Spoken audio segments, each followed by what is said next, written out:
modern miracles of sound motion pictures and radio open up vast sources of entertainment and instruction. To benefit from these, we need our ears, which interpret for us the multitude of sound waves they receive.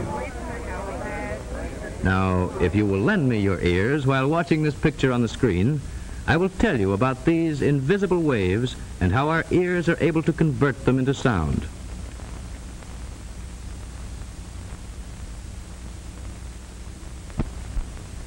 We all know that if a pebble is dropped into water, ring-like ripples spread in all directions over the surface.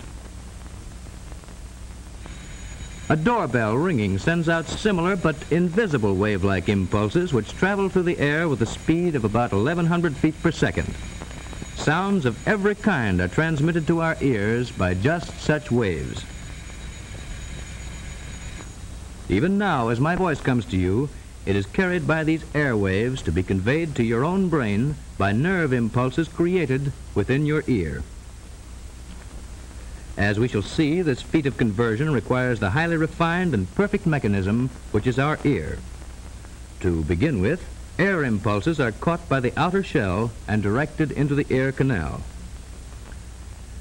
Now let us look into this canal by using a specially designed instrument like this otoscope, which is used by physicians when examining our ears. There in the center we see a small disc, which is the drum membrane. Now here it is at very close range and very much enlarged. Sound waves beat against this membrane as drumsticks beat upon a kettle drum or tympanum. So it is naturally called the tympanic membrane. It lies a little more than an inch from the outer opening and completely shuts off the eardrum from the ear canal, just as a drumhead completely covers a drum. Hidden immediately beyond this barrier lies the oddly shaped and highly specialized organ which by far surpasses any instrument of human invention in its ability to detect and to interpret sounds of every conceivable kind and degree. It is indeed rightly called the most remarkable mechanical system in the human body. And now let us examine the general position of this apparatus when seen from the front. Here is the ear canal and the more internal parts which have an outlet into the throat. The Eustachian tube. This important connecting passage opens just above the tonsil. Like other important sense organs, the ear lies close to the brain. All sound waves entering the ear are converted into nerve impulses. These impulses are conveyed to the brain by the auditory nerve, the shortest path to the auditory center, which controls the organ and where sound perception or hearing is located.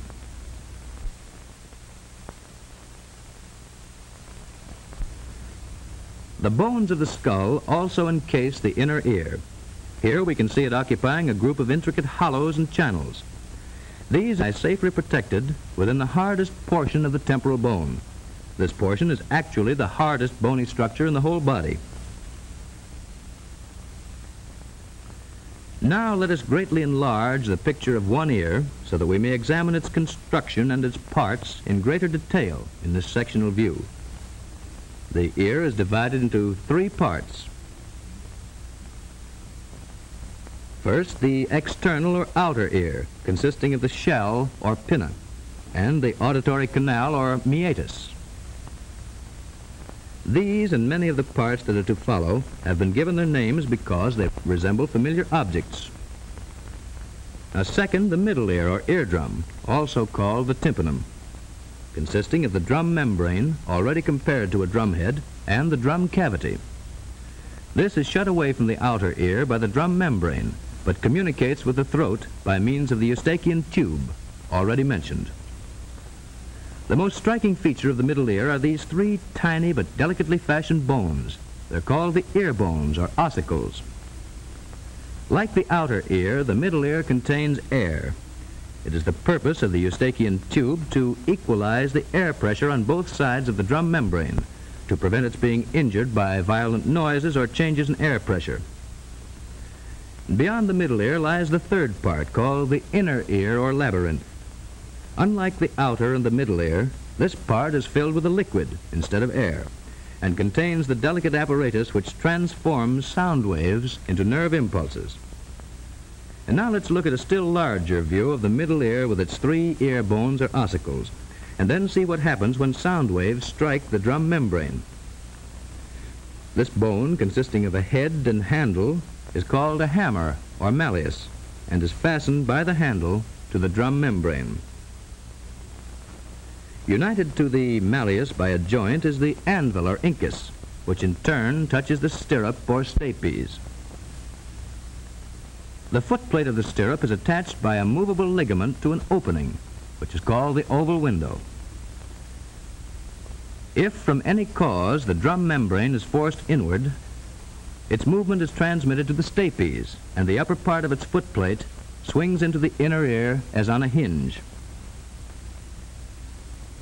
Repeated pushes make the plate swing in and out, agitating the liquid which fills the inner ear.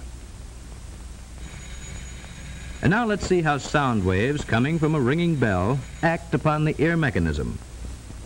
Here we see in slow motion how these sound waves, by beating against the drum membrane, are carried across the middle ear to the inner ear by the chain of ossicles.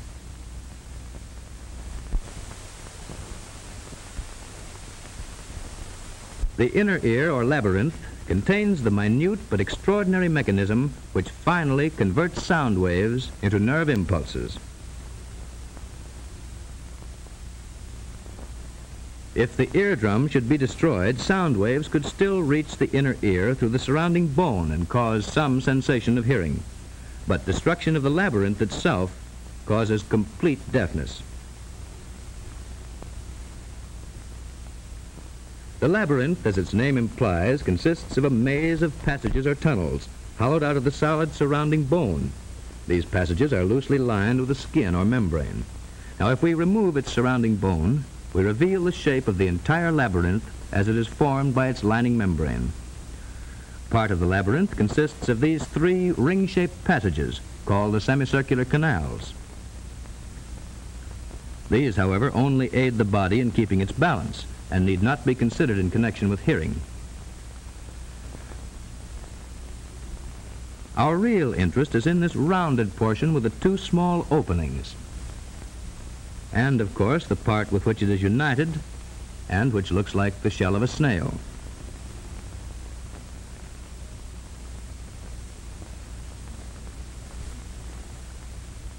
Returning to our sectional view, we see that the rounded portion contains a hollow chamber lying between the middle ear and the snail. A number of openings lead to adjoining parts, just like doors do from a hallway. So it is called the vestibule. These openings in the vestibule lead to the semicircular canals. Actively related to the hearing mechanism are these 2 openings which have already been pointed out on the outside of the labyrinth and which allow sound waves to pass from the eardrum to the inner ear. First of these openings is called the round window. It is covered by a very thin membrane. The second, the oval window. Through it are received sound impulses transmitted by the plate of the stapes, which covers it. And the third opening leads into the upper half of the passage, which has the shape of a snail or cockleshell, and so is called the cochlea. Within the cochlea is contained the mechanism which finally converts sound vibrations into nerve impulses. Let us look at the inside of this amazing little instrument. If we were to slice through the middle of the cochlea and then turn the separated portion face upwards, we would see inside a spiral-shaped canal which circles around a central core of bone called the modiolus. This canal is divided into an upper and lower portion by a membrane shaped like a spiral ramp. This membrane is of a highly complicated internal construction, and when agitated by sound waves, sends out nerve impulses. These are conducted to the brain by nerves which unite to form the main auditory nerve leading to the auditory center.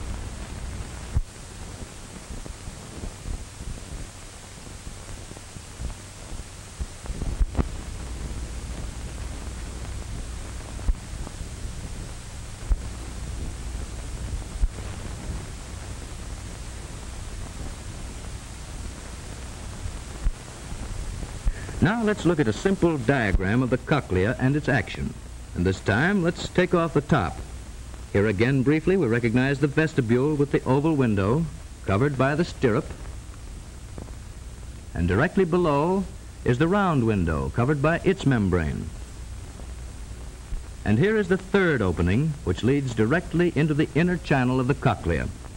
This white line represents the all-important spiral membrane, which transforms sound waves into the sensation of hearing. As we have seen before, this space is filled with a liquid. Now here again, we observe the action of sound waves upon the ear.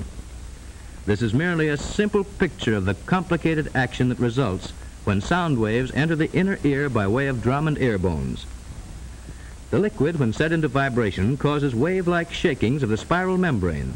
These shakings, in turn, set up the nerve action, which, when carried to the brain, results in the sensation of hearing. The ear, then, is a very delicate and complicated mechanical device, astonishingly sensitive in its ability to separate and to distinguish a vast medley of sounds.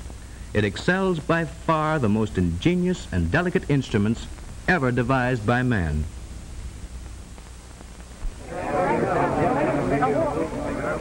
While we possess the great blessing of good hearing, let us always strive to protect and to preserve this most precious gift of nature.